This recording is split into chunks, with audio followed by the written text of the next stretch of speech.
देखिए, ऐसा आपको कोई धार्मिक स्थल पूरे भारत में नहीं मिलेगा और संभवतः पूरी दुनिया में नहीं मिलेगा जिसमें एक पर्टिकुलर किसी धर्म के धार्मिक स्थल पर किसी दूसरे धर्म के लोगों को भी मैनेजमेंट कमेटी में रखा जाए। कोई नेता का बच्चा जाता हो, कोई अफसर का बेटा जाता, बेटा बेटी जाता हो, तो जब नेताओं के और अफसरों के बच्चे कावड़ लेने नहीं जाते, जब देश में व्यापारियों के बच्चे कावड़ लेने नहीं जाते, ब्राह्मणों के बच्चे कावड़ लेने नहीं जाते, तो ये दलित पिछड़े आदिवासियों के बच्चे कावड़ लेने क्यों जाते हैं? हेलीकॉप्टर से फूल बरसते हैं। और जब कावड़ लेने जाते हैं तो फिर जितने दिन तक जाते हैं, अगर बच्चा स्टूडेंट है तो उसकी पढ़ाई छूटती है। साथियों नमस्कार, मैं हूं मनोज अंतानी और आप देख रहे हैं बहुजन मीडिया। हमारे साथ आज पूर्व कैबिनेट मंत्री माननीय राज्यपाल गौतम जी हैं। 17 तारीख को पटना में एक विशाल कार्यक्रम है। मुद्दा है भारतीय बुद्ध विहारों पर हिंदुओं का कब्जा या दूसरी वर्ण व्यवस्था के लोगों का कब्जा। ऐसा ही कुछ कब्जा बोध गया में जो बुद्ध मंदिर है, पूरे विश्व में प्रमुख रूप से बौद्धों की आस्था का केंद्र है, उस पर भी बौद्धों के मंदिर पर भी हिंदुओं का कब्जा है। उसको लेकर दिल्ली में आज एक मीटिंग है। जानते हैं मंत्री जी क्या प्रकरण है, कैसे ये मामला समझ में आया है और इसके ऊपर बोध गया मुक्ति मोर्चा भी कई वर्षों से काम कर रहा है। देखिए, ऐसा आपको कोई धार्मिक स्थल पूरे भारत में नहीं मिलेगा और संभवतः पूरी दुनिया में नहीं मिलेगा जिसमें एक पर्टिकुलर किसी धर्म के धार्मिक स्थल पर किसी दूसरे धर्म के लोगों को भी मैनेजमेंट कमेटी में रखा जाए। लेकिन महाबोधि टेम्पल जो बौद्ध गया में है, जहाँ तथागत बुद्ध को ज्ञान की प्राप्ति हुई थी, उस महाबोधि टेम्पल में आज़ादी के समय से हम लोग देख रहे हैं कि एक कानून बनाकर उस कानून के तहत उसमें 2 पंडों को भी सदस्य बनाया हुआ है।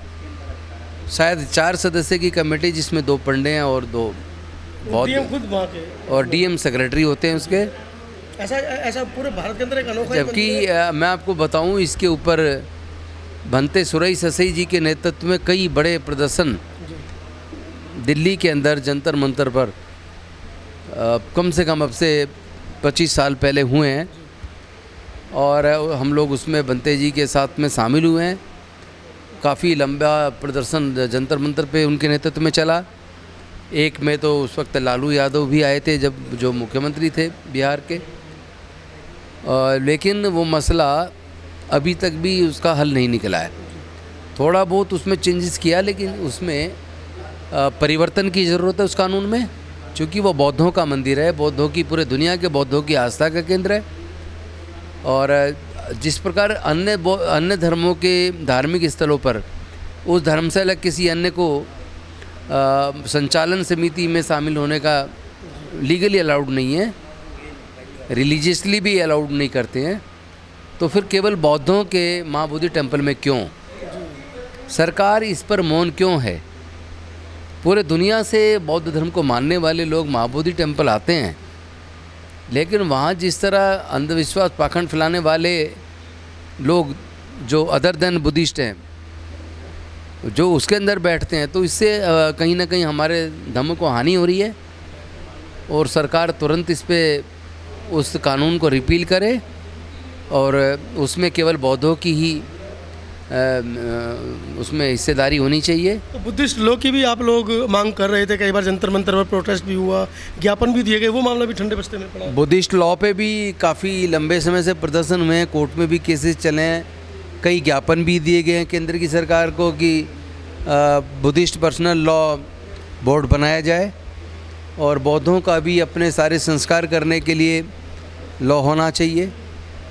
उसके ऊपर अभी बहुत जल्दी एक मीटिंग भी होने वाली है और हम सरकार से उस पर भी मांग करेंगे कि जैसे सिखों के लिए आनंद काज उनका एक अलग एक्ट है, हिंदुओं के लिए हिंदू मैरिज एक्ट है, तो या मुस्लिमों का अपना पर्सनल लॉ है, पर्सनल लॉ बोर्ड है, उसी तरह बौद्धों का भी पर्सनल लॉ बोर्ड बनाना चाहिए ताकि बौद्धों का अपना सांस्कारिक जो प्रक्रियाएं हैं उसको कैसे करना है, कौन कराएगा, उस पर एक कानून बन सके।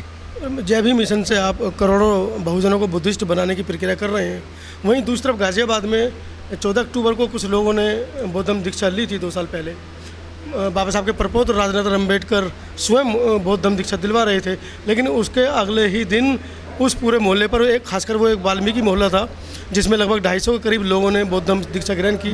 कुछ जाटो परिवार के भी लोग थे।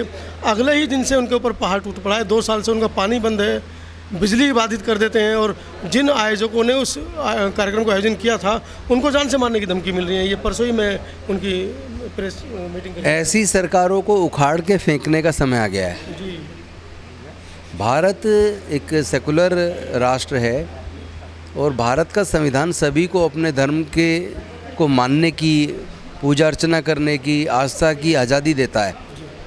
ये हमारा पर्सनल मैटर है, हम हमारा बिलीफ कहाँ रहे, हमारी आस्था कहाँ रहे, हम किस धर्म को माने, ये हर व्यक्ति का एक पर्सनल मैटर है, उसका फंडामेंटल राइट है। इसमें किसी सरकार को, किसी संप्रदाय को, किसी ग्रुप को, किसी कानून को इसमें बाधा नहीं बनना चाहिए। और यहाँ तक कि कुछ सरकारें जो कानून बना भी रही हैं इस पर, वो संविधान के खिलाफ जाके काम कर रही हैं। मतलब जिनके लिए कानून बन रहे हैं उनके हितों की रक्षा, उनके हितों की बात ही नहीं है उसके अंदर। देखिए, कोई भी राज्य या केंद्र सरकार कोई भी कानून अगर बनाती है और वो कानून भारत के संविधान के खिलाफ हो, उसको ओवरराइड करता हो, फंडामेंटल राइट्स को वायलेट करता हो, वो कानून अपने आप में नल एंड वॉइड है, इलीगल है, वो बनाया नहीं जा सकता। तो ऐसे में देशवासियों को क्या करना चाहिए?